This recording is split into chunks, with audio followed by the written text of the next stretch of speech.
এটা তো সবাই আশা করি বুঝতে পারছেন। কিন্তু আমরা কয়েকদিন ধরে বাড়ির কাজ বন্ধ রেখে খুব বেরিয়েছি। আর এই জায়গাটা যারা আ জানেন বুঝতেই পারবেন, ঠনঠনিয়া কালীবাড়ি। আর এখান থেকে যাব আর মাকে দর্শন করব না, এ কখনো হয়? আমি কেন, আমার মনে হয় সবাই করে। তবে আগের দিন খুব ভালো করে পুজো দিয়ে গিয়েছিলাম। যার জন্যে আর গাড়ি থেকে নামলাম না। বেশ রাতও হয়ে গিয়েছিল।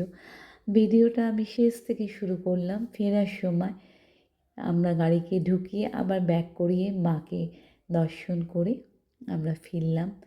আর সেই দিনের কী কী কাজ ছিল সেটা অবশ্যই দেখাবো। কেনই বা বাড়ির আহ, আমাদের যে কাঠের কার্পেন্টার কাজ করছিল তাকে স্টপ রেখেছি। কার্পেন্টার গেছে এসআইআরের ব্যাপারে, মানে ভোটার কার্ডের ব্যাপারে কয়েকদিন ছুটি নিয়েছে। এই সুযোগে আমরা বেশ কিছু কাজ সারলাম।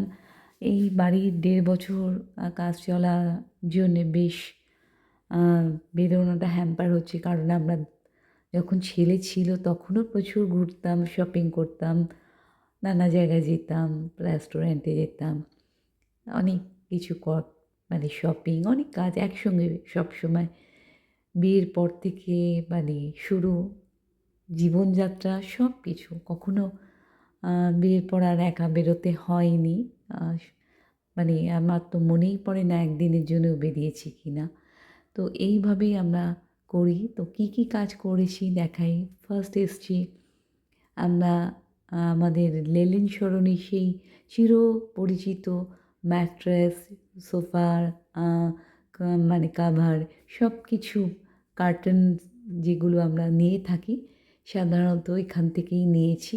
এক টাইমে বিগ বাজার থেকে আমি অনেক কার্টনস নিয়েছিলাম, কিন্তু এই আম জায়গা আমাদের বহু দিনের, আমাদের বাড়ির ম্যাট্রেস ও সোফা যখন তৈরি হয় তার যে মানে কাভারটা লাগে, আর পিলোজ, সব কিছু এখন একটা অর্থো ম্যাট্রিক্স আমাদের প্রত্যেকটাই চেঞ্জ করব এবং হেডবোর্ড করব, তার জন্যেও এসছি দেখতে। আর বহু পরিচিত এরা, বিগত প্রায় 20 বছর এদের সঙ্গে আমাদের একটা জায়গা মানে রিলেশন হয়ে গেছে। আর যা কিছু নিই সবসময় আমরা একটা জায়গায় ধরে রাখি। আর এই আমার কলেজ, এক সিটি কলেজ, নর্থ সিটি। সেই পুরনো দিন মনে পড়ে গেল। এখান দিয়ে আমার স্ট্রিট দিয়ে পাস করছিলাম আমরা, সেক্টর 5 হয়ে, সল্টলেক হয়ে হাতিবাগান এসেছিলাম এবং কিছু পিলো কভারে আবার সেই পুরনো হাতের কাজে ফিরে যাচ্ছি, করব। একটা আমি বহু করেছি, সোয়েটার করেছি, হাজবেন্ড, বাবা, মা, ঠাকুমা, দাদু, আহ, তারপরে বাবার পিসিদের, তখন ছোট ছিলাম করতাম, আমার মেসোমশাই, এরকম প্রচুর সোয়েটার করে দিয়েছি পিসতো ভাইকে। তো এখন সেটা একেবারেই বন্ধ করে দিয়েছি। বিয়ের পরও হাজব্যান্ডের জন্য করেছি, কিন্তু এখন আর সেগুলো বন্ধ করে দিয়েছি। একটি পাঞ্জাবি করেছিলাম, যদিও ওটা দেখানো হয়নি, কোনো দিন দেখাবো। তো আবার ভাবলাম স্টার্ট করি, কেন এতে এখন অফুরন্ত সময় ছিল।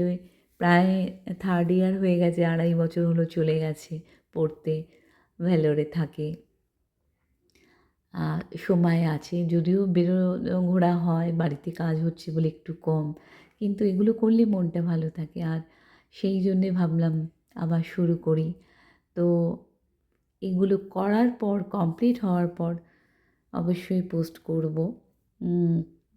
এখন এটাকে আমি আঁকিয়ে নিয়ে যাচ্ছি, কেন নিজে আমি কখনোই আঁকিনি, বা এখানে সেটা সম্ভবও নয়।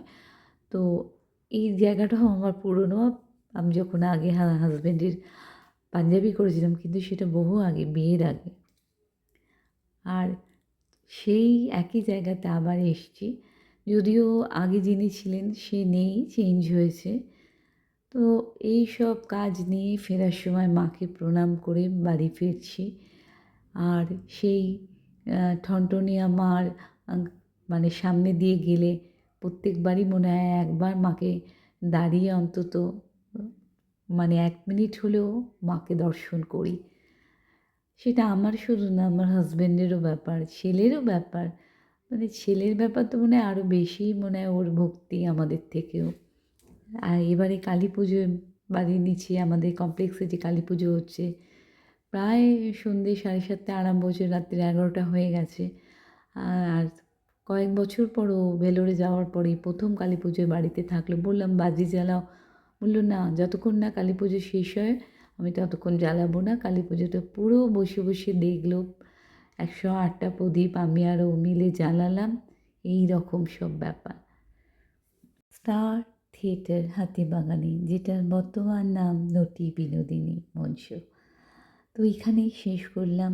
সবাই ভালো থাকবেন।